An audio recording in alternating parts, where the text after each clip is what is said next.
to the Integration Station. I'm Michael, a child and adolescent occupational therapist, and with me today is Eleanor. Also a child and adolescent occupational therapist. Hello, Michael. How are you, my boss? I can't not laugh at that every time, and I hope everyone else is picking up on the joke. Yeah, I'll keep trying to throw in different ways of adding it into each podcast. Love it. So each episode, we'll continue to discuss how we best support the young people in our lives, hopefully find the fun in doing these things. We'll take your questions, throw in some of our own, and hopefully from our discussions provide some insight that can help some others. Q&A format style, same thing I think. So it's Q&A format. With style. With some style.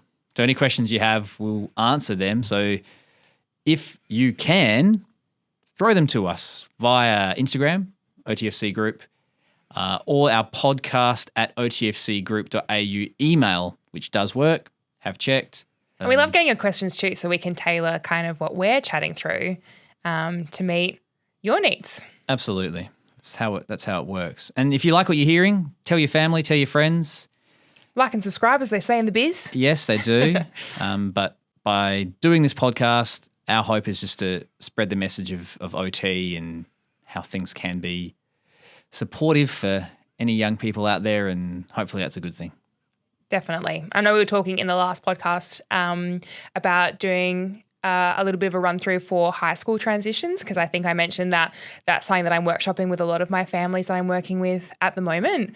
But we thought before we get into that, we might do a little chat around movement breaks for the classroom, have a bit of a school focus and do some myth busting around that. One of our other OTs here, Sophia, did a little video. Yeah, it was on the socials. So good. About so what do they call that? I always call it a disco seat. I love hearing you refer to it as that. I often call it reminds me of ABBA. Do you like ABBA at all? Happens to be one of my great passions in life. So the disco seat would be very much in your I love house, it. Then, yeah, tell me more about the disco seat. Yeah. Or the wobble cushion, perhaps. Is that what we're Is that the same thing? to? Oh, now I don't know. See, I always saw the wobble cushion as, this is a problem, I think, and you're hearing it probably, listeners, that I haven't always been someone who has referred or recommended a whole bunch of these sensory items in the classroom, but I can see they have their place. Yeah. But I think what we can discuss is maybe what they actually are aiming to do and how relevant they are for different people. So my idea of the is it a wobble stool, I've just written it down here. So I've got disco seat, and I have the disco seat as the, I think it's the wobble stool with little pimple things on top. Oh, yeah, yeah. Is that the wobble stool? No. With the wobble. It like wobbles? It's like a disc so it's a disc that you sit on, like a disco seat. Yeah, have a dance. Yeah, okay. Put on Mamma Mia. A disc-o seat. So anyway. I actually just saw the spelling of that and I thought, that's brilliant, genius. No, I'm loving how this is all coming together. It's a pun, whoever made it. But maybe they don't call that the disco seat anymore. Anyway, the wobble stool. Cushion, thank you. Sorry, it's not a stool, it's a cushion. You put it on your chair and it's a cushion. We might have to There go are wobble through. stools, though. I know, we might have to go through and look at talk about the different options, so people out there can hear that there are lots of different seating options as well. Yes. Last week, or maybe it was a couple of weeks ago, I think I was sitting on a gym ball, which is another seating option. Yeah, absolutely. So there's a lot out there, but I guess what we want to try and do is, as my phone goes off, goodness me, shall we pause? Who that is? Yeah, sorry, that was just the sensory tools, the promoters of disco seating. Other places they heard straight away through the wireless. Anyway, did a quick fact check. Had the opportunity to do that whilst I was on the phone. Yeah. Disco seat, wobble stool, very similar looking things, slightly different. Some wobble stools you can like pump up, I think, whereas a disco seat's quite a hard, like firm, but they both provide wobble. Yes, and what we're essentially referring to is, it's like an inflatable disc. Some of them have some additional sensory input on the top with spikes or something like that. Something like tactile. That you can position on your chair for some additional input. There are also wobble stools that are almost like a bit of a standalone, like a chair and wobble all in one, which you can use to sit on. And either instance, really, the intention is to provide some additional sensory input through that movement. We've got lots of awesome young people that might be quite active, seek out lots of sensory input, because for them, the more on the move or the more input they can get, the better organised they feel and the more they're able to listen and participate in things they need to do in the classroom.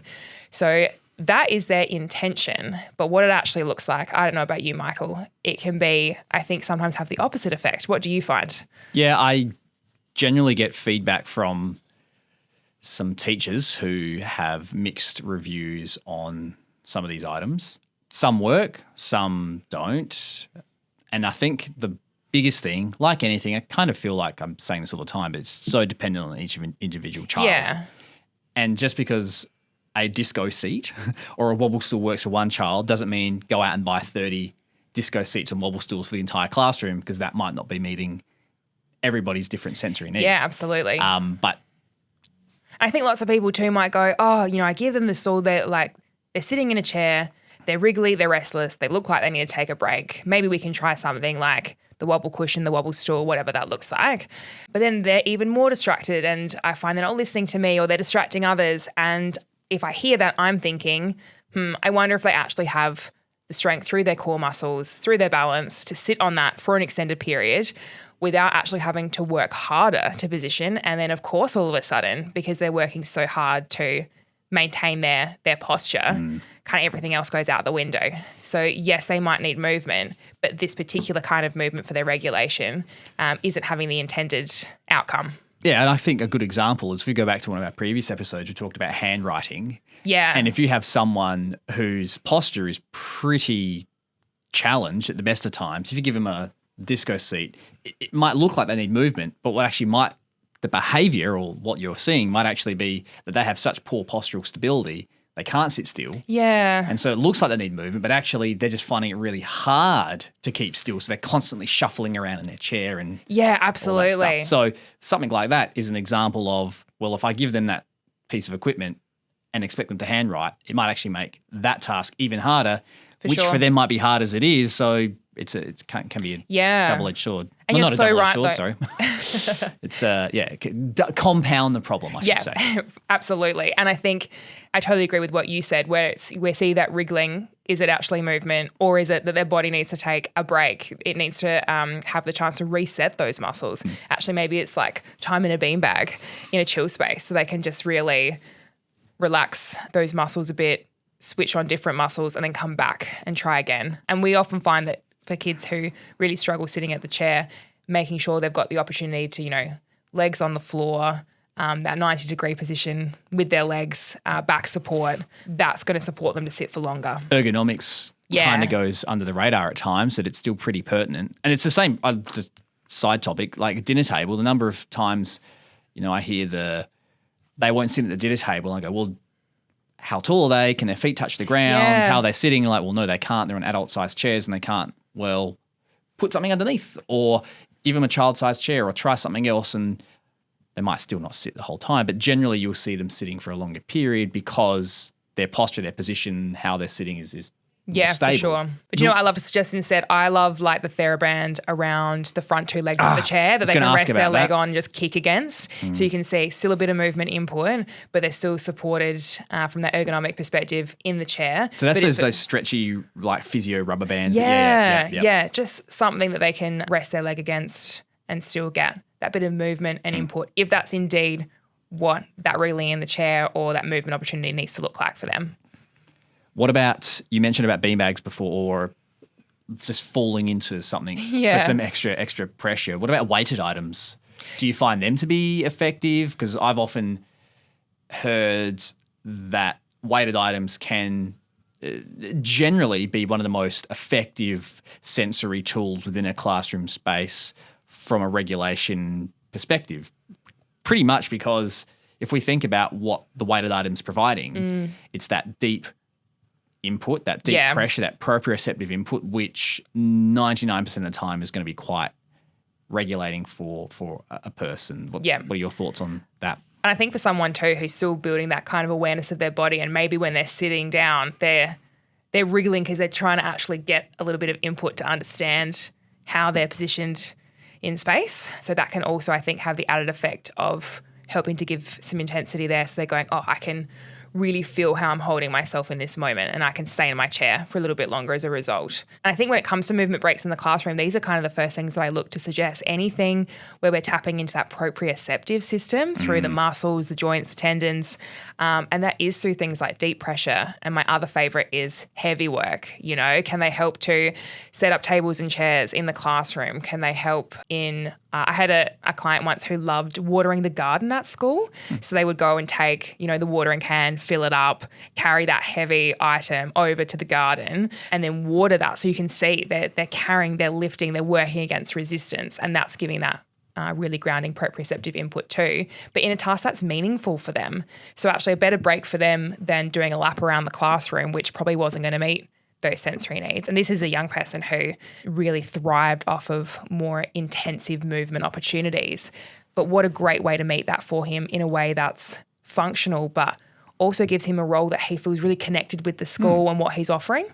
Yeah, providing. Yeah, I just love that for him. No, I think that's great. And providing meaning in any of these. I mean, it's the same as any sort of sensory-based activity. You could recommend an animal walk to someone, but if they don't really want to do an animal walk, then the motivation is not going to be there. But if you find something that's going to give them meaning or something that's going to be motivating, you will see a change. But the other you mentioned about the heavy work. Heavy work, yes.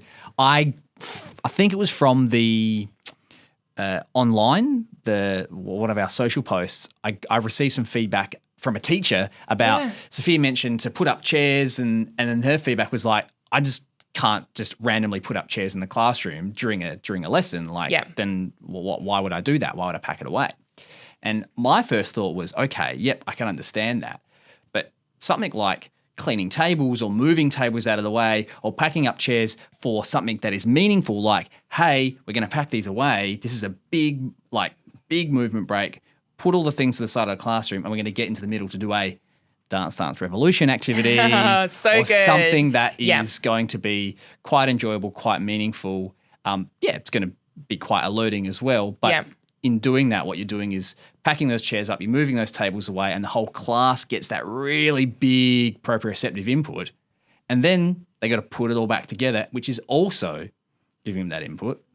I think that helps. And how good is it to find those opportunities that, you know, there might be a couple of young people in your class that you're thinking, this is what these activities are tailored for. But all the students in our class are going to benefit from that. And I think it's a great opportunity. Whole class movement breaks are brilliant. I know you mentioned animal walks before. Yeah, someone might not like being singled out to do animal walks between classrooms, but what if we did it as a whole class movement break in between lessons? You can make it really fun and interactive, you know, the wheel of names, the spinners that you can get online. You could get the class to go, you know, what animal walks are we going to do today? Throw out a whole bunch of different ones. Let's put it on this wheel online that we can spin, and whatever it lands on, the whole class does that one, and we can do a few of those before we do our next activity. Make it really interactive and fun.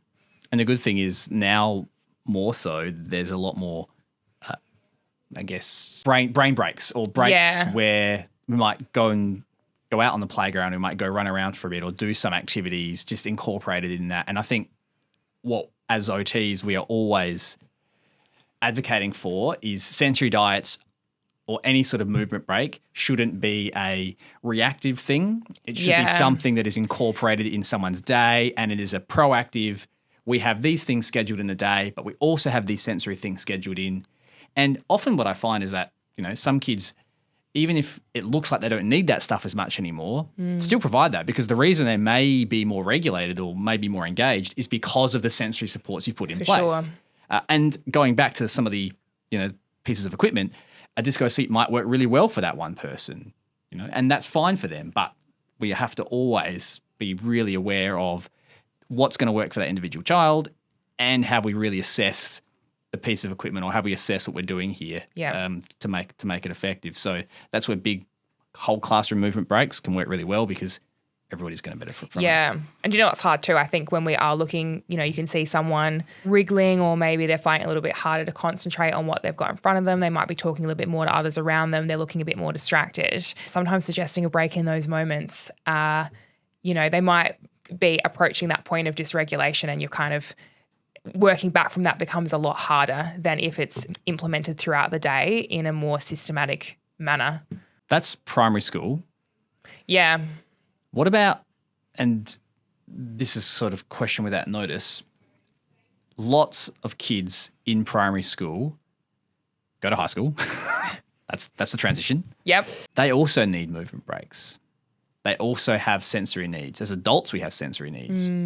How do we provide those sort of big movement breaks in a high school environment when there aren't playgrounds, there aren't opportunities to get that stuff, and whole class those movement breaks are not going to happen as much? Yeah, they become a little bit more subtle, don't they? Where it's, maybe actually that cue is I'm going to go fill up my drink bottle or I'm just going to go to the bathroom. But really we know that that's code for, hey, I just need some time to get up and move, be away from the classroom, come back. Maybe it's even still doing in terms of heavy work, some of the things that we do in primary school is that, can they go and grab a bunch of books from the library or another class and come back with something else? So it's, still that responsibility and role, but chance for heavy movement. If they're doing, physical education classes, can they help carry the equipment or the balls, whatever that looks like, to the oval space where you'll be going to?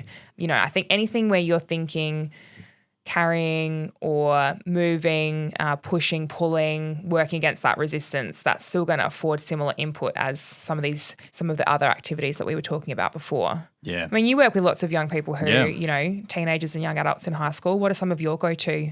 Yeah, I think that's exactly what it is having allowances or affordances to be able to leave a space and that be okay, knowing that I'm an advocate of a negotiated education plan or a learning plan or something like that for primary school or high school should have some sensory accommodations in there as well. I think that's almost best practice to understand that learning isn't just sitting down at the table learning. Learning is a whole perspective of what's best for that person's sensory needs, their well-being and other things. So I think having an understanding of their sensory preferences does help. This goes back to a previous episode we're talking about understanding a young person's sensory preferences. And for this person, it's to have their sensory toolkit that they're allowed to use. And it might be, I do have these noise-cancelling headphones. Yeah. Or I do have an opportunity to go for a walk. I don't always like using a break card to show it because I don't want to look different to everyone else. Yeah. So what else can we do? What other strategies can we put in place? Yeah. A lot of the things we talked about earlier, not so much busting myths on those, but just looking at where they're effective. One of them, which I didn't mention, but things like egg chairs or quiet spaces, really effective for some kids. Going for a walk to a quiet space for a bit is exactly the same as going to an egg chair or going to a tent when you're a younger person. Yeah. Sensory preferences don't always change. They just look different as that child progresses through the lifespan. And I think that's so important to know, because once you think that, okay, they've grown out of that, that means they don't need that support anymore. What you're ultimately doing is taking away something that they have used to help to self-regulate. Yeah. And I think wellbeing centres and spaces can be such a great opportunity to, have some of these elements set up, whether it's, one area that is a little bit quieter that they can access, and there's even headphones in there. So for people that don't want to use that in other environments, can they come there and just really dampen down some of those sensory experiences? Is it using bean bags, which once again, it's that deep pressure input, just to have the chance to reset a little bit before coming back to the classroom? And it's really interesting what you mentioned about break cards. I think lots of young people have them, but I'm thinking about some of those primary schooling years initially where they're still building the capacity to understand what works for my body in certain moments, what sensory supports can I access to help me when I feel like I need that. And so they might not have that awareness to use the break cards, and it really requires that support from teachers and support staff to help them within that. But then as they progress through, and whether we're in high school, maybe it's, well, actually, I don't want to be seen as different. I think that's often the feedback that we get from the young people that we work with. Well, I don't want to use my break card because I can't see anyone else using that, and that feels a bit uncomfortable. But just having an arrangement with teachers about, well, if it's not going to be a break card, how can I help you access these things that you need to? What's going to be an agreed phrase that we use, or a space that you can access that we have in these negotiated learning plans? And I think the overarching thing from that is, if we have, and it's nothing to do with the school system, it's just where we're at generally, is if you have a system that's set up that is neuroaffirming, those break cards are just, everyone can use them and that's okay. And it's not stigmatized that looks different, that person doesn't need a break, and this person who does need a break, that helps them, should feel okay to put a break card up and say, I just need a bit of time out. Yeah, so true. And that's a long-term thing. Obviously that's changing, but that's just a reflection of, even for these young people who are trying really hard to self-regulate, there's still that pressure or that having to, I guess, to mask that I'm actually needing this support, but I can't get it in the way that I need it. Yeah. So I have to be really covert or discreet in essentially listening to what my body's trying to tell me. When I think about that, I'm like, God, that's such a hard place to be in. So hard. I think like we spoke about the other week too, where it's, well, maybe it is that I won't ask for it then, and I'll just manage all these sensory differences, and I won't access the supports that I need to help me with what I authentically need. And then when I get home and I'm with my safe people, everything just comes out. It's almost a whole separate podcast again. Yeah, I know we touched on it, but I think a topic that we're both very passionate about too, in helping the young people that we work with and the beautiful families that we work with, and help them advocate for what they need in those spaces. So if you're thinking about high school, we talked a little bit about those sensory differences and maybe needs, and moving from small sensory tools to bigger breaks to what that looks like in the high school. What about things like, I know we've got a lot of kids that are going to be transitioning to high school soon, it's that sort of high school transition period now, where it's sort of end of the year, looking at high schools, those going in South Australia, and in here we start high school in year 7. Yeah. So year 6 going to year 7, there are a lot of kids, and I know you work with a number of them, that are going to go to high school next year. What are some of the things that we can help build their capacity to have a greater start to high school or greater transition to high school? Because it is a primary school to high school is a huge change. It's a huge change, yeah. And I think lots of exciting things, but lots of things that feel really different or uncertain or overwhelming for sure. And, I know lots of schools will set up those transition days ahead of commencing at high school, so that those students have the chance to come through. Maybe they'll meet some of the teachers, get to know a few people in their cohort, have a structured opportunity to engage in that environment before they formally start the following year. But I know for lots of the young people that I work with, and thinking of those that are neurodivergent and have those additional needs in that space, having additional opportunities to engage in that can be really helpful. Maybe they're going in a school holiday period themselves when there's no one else there. It's not as overwhelming. They can access the space freely. They might be able to meet a few people there as well. But just asking the school, what can that look like? And, I think as parents, in collaboration with your young person what they could be needing. So I would just always encourage people, don't be afraid to ask for what that can look like. And, when you meet with schools, they might, be able to introduce you to lots of different things, and that all sounds really incredible, but maybe you've got some questions about flexibility with how spaces or different tools are accessed. And just in asking the schools, I often find myself in meetings either before they've started high school or just as they have, and then offering some ideas. And quite often schools are really supportive and understanding, and will work hard with that family to bring in those elements. Where we often work in that space, particularly at the Myland site, where I'm working with a lot of teenagers who have started, high school or in high school already. Where we work a lot is trying to advocate for the needs of that young person, the school environment, because the school's generally trying to do as much as they can to support, but they themselves have a capacity that they may be able to support to a certain level. But where we can provide, whether it's a document to talk about or to outline this person's preferences or what works for them or accommodations or whatnot, that can go a long way to making that more successful for that person. So when I think about transitions, I'm thinking about, have we passed on, and I'm not talking about like a massive report. No. Because then that puts the onus on the school to have to read all that information. If you can summarize that to a one-page document, this is such and such, and these are the sensory preferences they have, and this is how they, and all that sort of stuff in there, that at least gives the school some information that gives you the chance to say, yep, I've passed on something that's going to help with this transition and give that person the success that we're hoping for.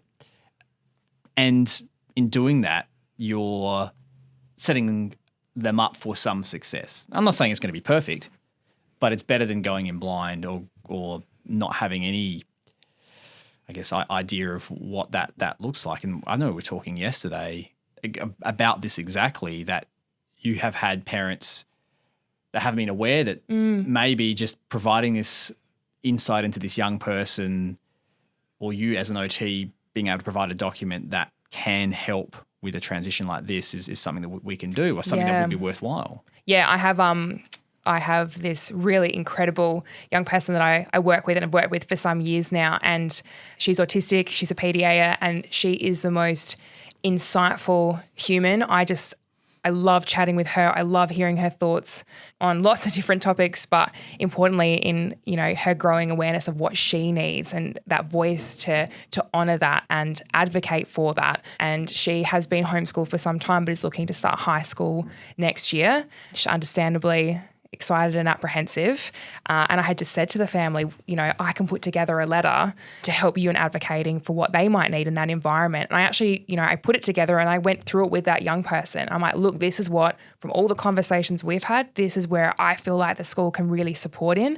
What do you think? And we just had this brilliant conversation. Very fortunate that she's at a place where she can have conversations like this. I know that can look very different for lots of other young people, but she's the person that knows best what is going to work for her in that environment. And yes, in this case, she's been able to tell me, but you might also have that feel for other young people where you go, the way that this is structured isn't going to work for them. So how can I facilitate their learning and sensory differences in this environment and have this be a really positive experience? The first thing that I go to is actually positive relationships, because I think you want to promote that feeling of safety in that setting. Often people go from a primary school to a different high school.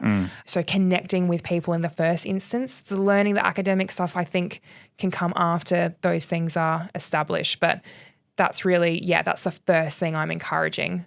And I know for the young person I was referring to before, that's the only place that this can start. She will make the choice when she is ready to engage with the learning and what it will look like for her in the classroom. But if she doesn't feel safe there and she doesn't feel like she has people that she can connect with, then those other things, they're not going to be able to come for her. So it just goes back to that same thing which you mentioned in the previous podcast about that child getting out of the car and having a tantrum. Potentially, if you have a safe person, or you have somewhere that's safe, or something that's familiar and predictable, and you're setting that person up for success, those behaviours or avoidance or whatever it looks like might not occur as much, or it might not occur at all, or you're just giving that person as much support as you can to make this transition to a brand new space, a brand new environment. Yeah. Really, really successful. I often use the example of if I am going to a workplace where I don't feel supported by my boss or my colleagues don't like me, or I'm finding it really hard to understand the work, or the expectations are really unclear, I feel like I can't be my authentic self. How many people are going to rock up to work every day? Yeah. Yeah. That's the example that is parents go, yeah, I get that. And that's what it's like for a lot of these kids, particularly in a high school space. It's like you're going to a new job. It's a brand new school space. Yeah.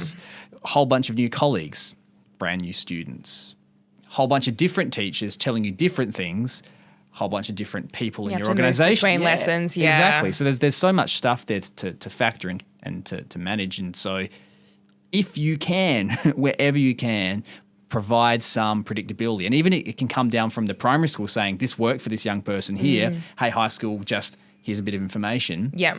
Even things like that. Like anything to make it easier, because school's not easy. So any way to make it a lot easier for that young person means that we're going to have more kids stay in school. Yeah. And I know that school's not for every single person, but if we can make an environment that more kids can stay in school and have those social connections in school and find ways that work best for their learning, then it just comes down to, as health professionals, how do we support a family in advocating for those needs and developing a system that works? I think similar to the movement breaks, the more proactive we can be in these conversations so that we're all, it's the teachers, it's the family, it's the young person, it's their allied health input, their multidisciplinary team. If we're having these conversations beforehand and we're putting some things in place, we're not working, we're going in on the front foot, we're not working backwards when maybe things aren't looking as we had hoped, and we're trying to work backwards from there. Yeah, that's a hard place to be, but... Yeah, really hard. The myths, are they busted around some of those movement opportunities, things that we can use in that environment, when things work, when things don't? That's a fair question.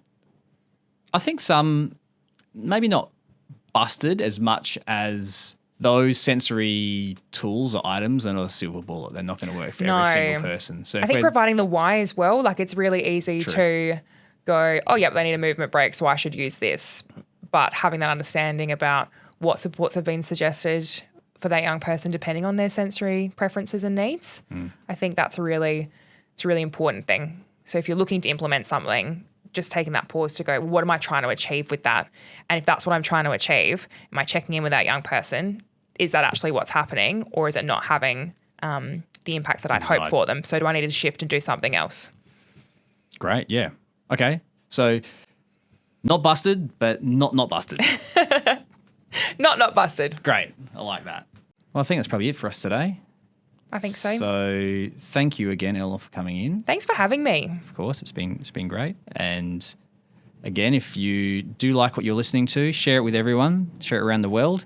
I had a person send me just some feedback from France, which is great. So thank you for that. They liked the podcast and did mention they heard that we've got season 4 out, and they were very excited by that. So that was great. That's awesome. Yeah, it's my brother. Anyway, but that was great. So thank you, Simon. But otherwise, shout out to Fletch. Hope you're listening, little man, and we'll see you on the next podcast, hopefully with Eleanor again, if you're willing to come back. I look forward to it. Excellent. Well, then we'll see everyone next time. Thank you. Thanks, guys.